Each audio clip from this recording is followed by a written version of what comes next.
Well, good morning, BA 115 students. This is week number 3 in our 8-week course in business management here at Cerritos College. And once again, we're going to be moving on in our study through the textbook and looking at a couple of more chapters and delving into some different areas of management, obviously. So we'll go to our class in Canvas and discuss what some of those items are. Let me go ahead and stop sharing here and I will share our class in Canvas. So here we are. And by the way, we are starting module number 2 today, which means that you finished module number 1. Good job.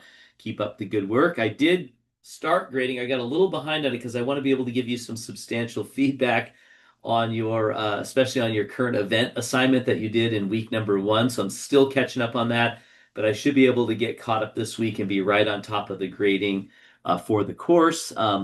This week or last week, you did have a discussion post, so I'll be diving into that this afternoon and giving you some substantial comments on those. But let's go ahead and enter into module number 2. And this is what you should be working on this week. But let me just back up a little bit because in week number 2, we did have you did have a study plan and a quiz for both weeks, but then you had this discussion on organizational culture. So I look forward to answering those with you and going over those and giving you some substantial feedback. Just so you know, when the quizzes, there's not a whole lot of feedback to be given because it's multiple choice, and you should have been given the correct answer when you select the wrong answer. Week number 1, again, I'm still working on this assignment number 1, so I'll be grading those today, getting that all wrapped up. Be watching for substantial feedback from me, and then the same thing with your discussion that just ended yesterday. And now as we enter into week number 3, once again, you have a study plan for each chapter. So you're looking at 2 different chapters, so organizational structures and leadership. And there's a quiz for each of those chapters as well. There's a slide deck that's like a PowerPoint that you can view that will just supplement what you're reading in the textbook. And then you have your next assignment, which is a manager interview and presentation. So this is where you're going to actually interview a manager. And so find somebody, maybe go to your local fast food restaurant, or maybe somebody in your family's in a role of management, and you're going to be interviewing them and you're going to be putting together what you've learned from that about management. You're going to do a presentation. You don't have to record yourself from what I understand. You just have to put it together a PowerPoint presentation. So I don't believe you're presenting, but make sure you read the fine print. I don't remember. I think a student asked me that. And I did tell them that they didn't need to record anything. They just need to prepare some questions for the interview. They need to do the interview and then learn what they've learned and then do some research and then put together a presentation. So here you go. Now, it's not telling you that you have to record it.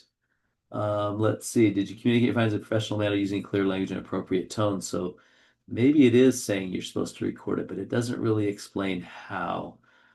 So I'm going to be a little flexible on that because this is the first time I'm teaching this shell of the class. So I'm not 100% sure that they wanted. It says, oh, arrange to meet either in person. Oh, that's with the person that you're going to interview, though, not necessarily your presentation. So presentation, clear. Did you clearly present key takeaways from the interview? So I would say your presentation needs to be in PowerPoint. It needs to express and answer all of those content questions. However, and that I'll go for there. If you want to record it, that's even better for you. And it does say your presentation was well organized, but you can see that in slides.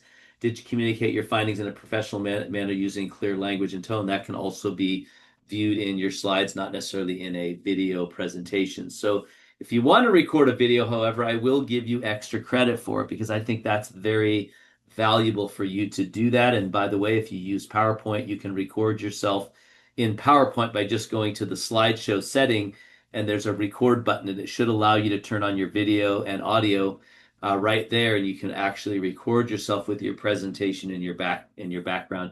If you do that, I will give you extra credit. So, and you submit that. All right. So that's pretty much it for week number 3. Be watching for feedback from me.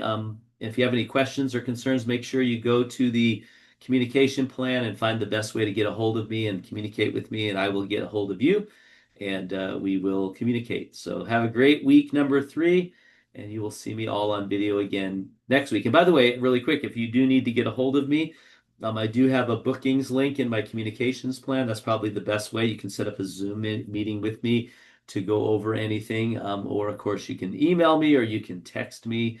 Those are also ways in which we can communicate as well. And I provide all that information in my communication plan, which is right on the homepage. So have a great week. See you next week.